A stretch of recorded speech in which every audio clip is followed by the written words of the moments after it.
Buckle up. Today we are taking a ride in premium economy. Hi there. Thanks for joining us once again for Plain English. I'm Jeff.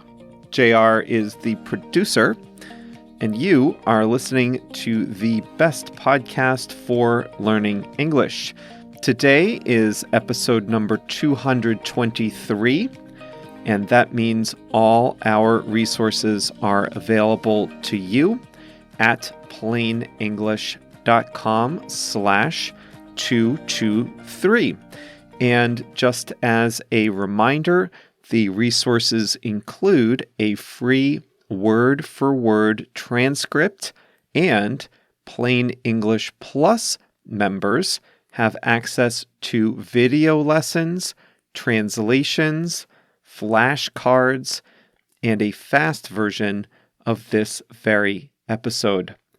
Coming up today, the latest stage in the continuing evolution of the airplane cabin is a class of service called premium economy. I flew premium economy just to test it out. And on today's episode, I share my thoughts about this new class of service. Our expression of the day is to come in handy, and we have a song of the week. Before we start, I do want to invite you to join our email list if you're not already on it. We send out a number of resources to you just as a thank you for signing up, and you'll start getting JR's episode summaries twice a week as well. Those include links to articles in English about the main topic and extra words and phrases defined just for you. And it's all free. It can be yours every Monday and Thursday by visiting plainenglish.com/mail, M-A-I-L.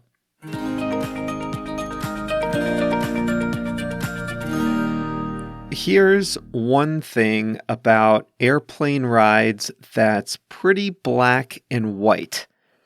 At the front of the plane, you have lots of room, luxury amenities, and premium food. In the back, you're packed in like sardines.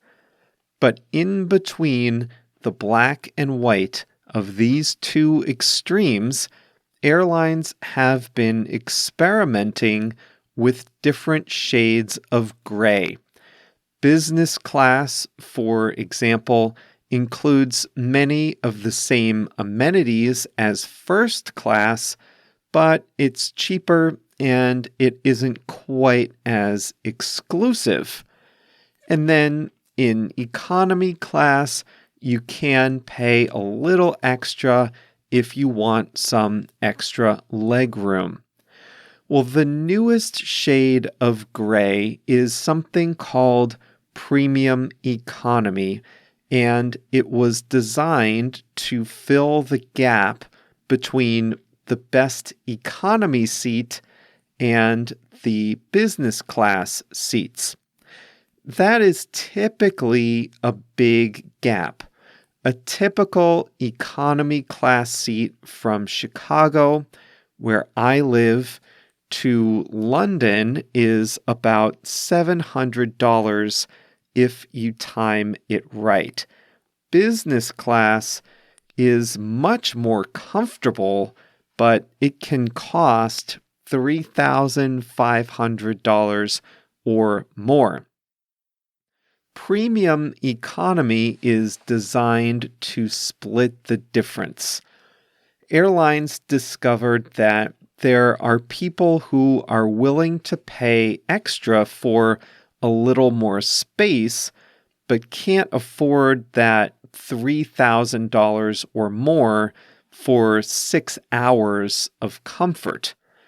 Premium economy generally includes a wider seat, more legroom, and some of the business class perks like a nicer blanket and better food. I went to Dublin in the fall on a brief vacation.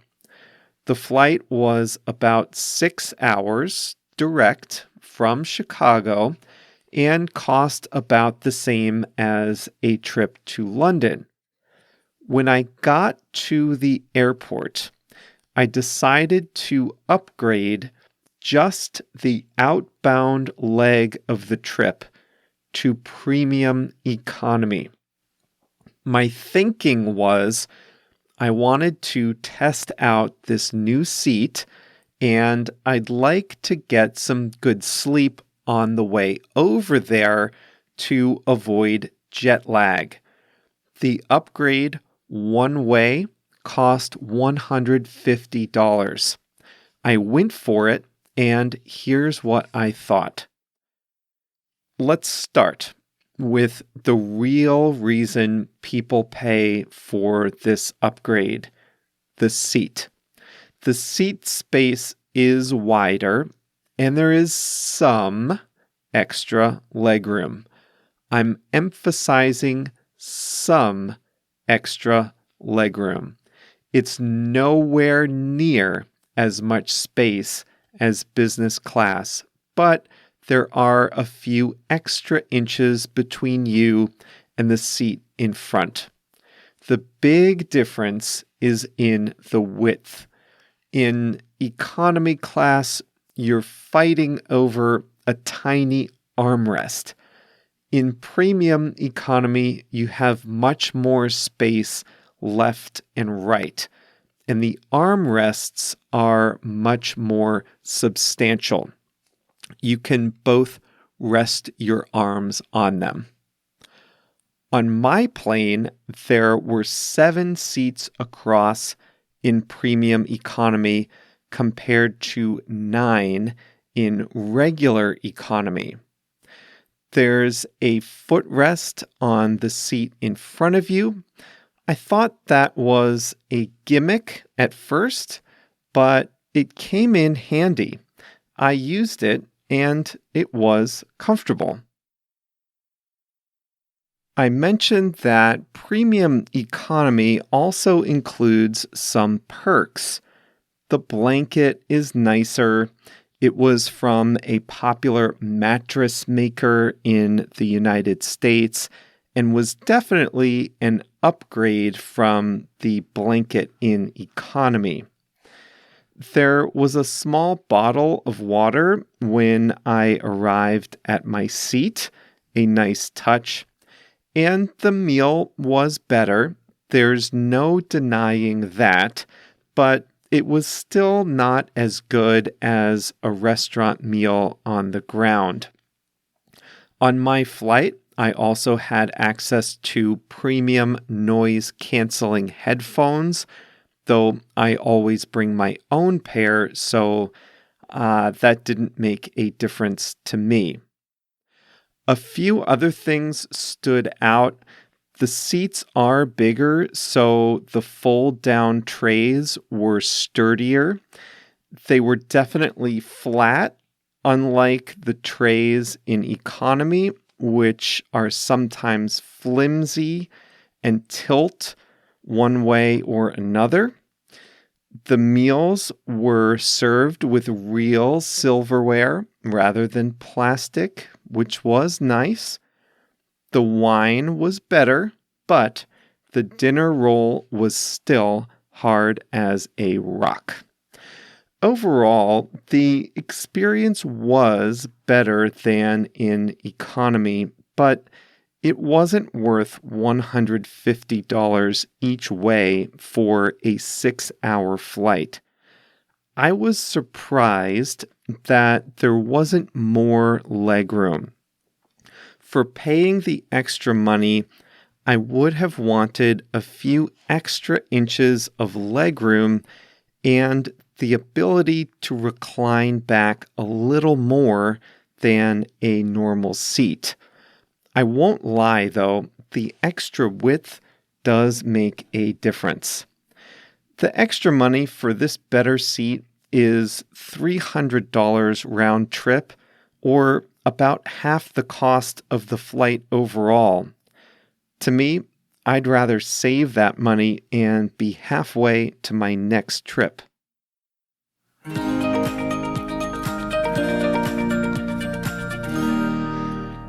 The quest for the comfortable airplane seat.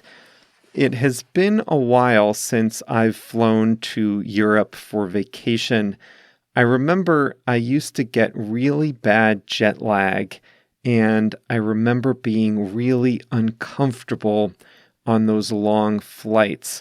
But maybe I'm used to it by now, and the long flight back in economy class didn't bother me as much as I feared.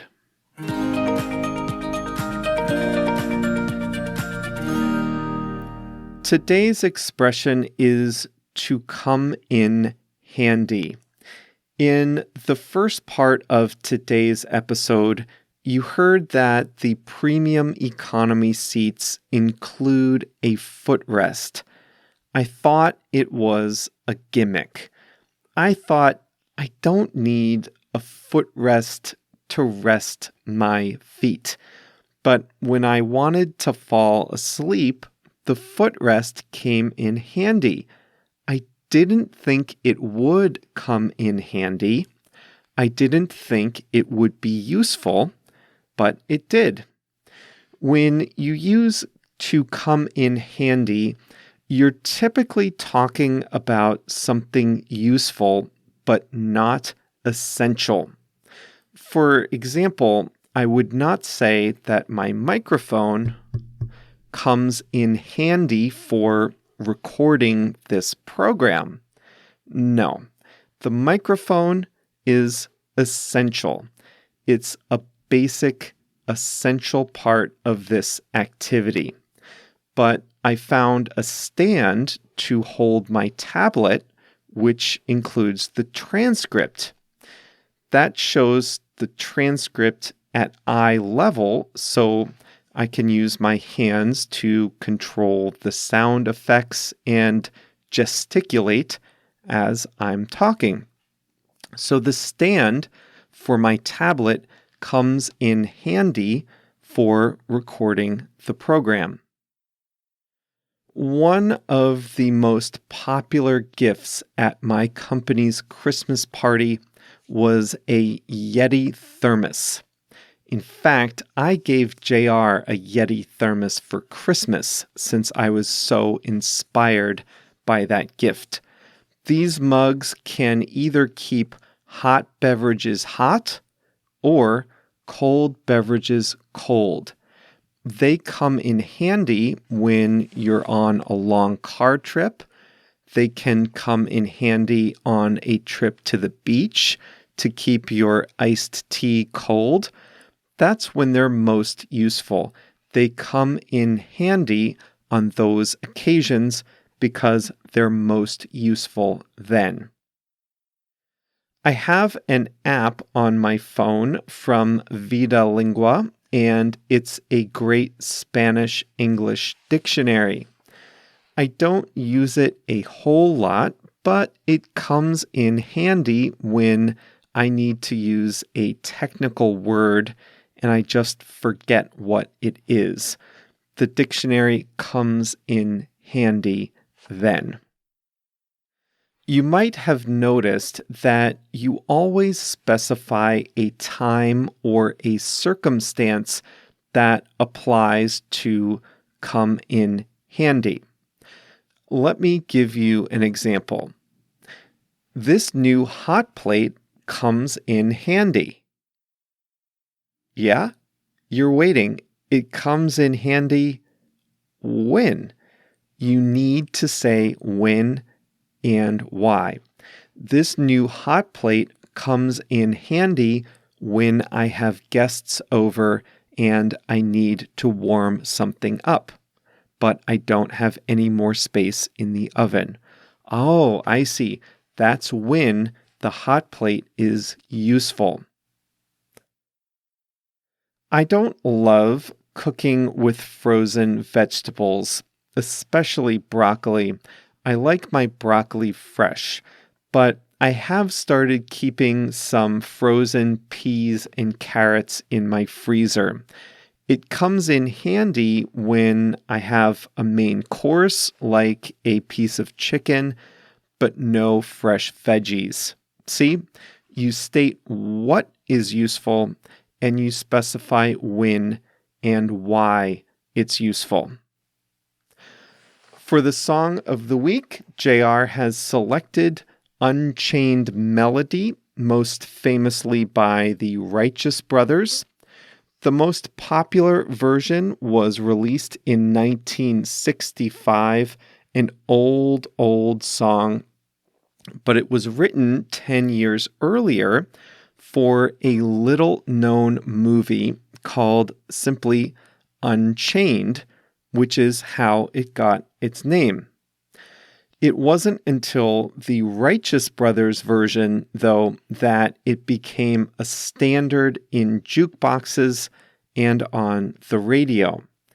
The song became so popular that over 670 artists have recorded a version of this song. It's funny how it started.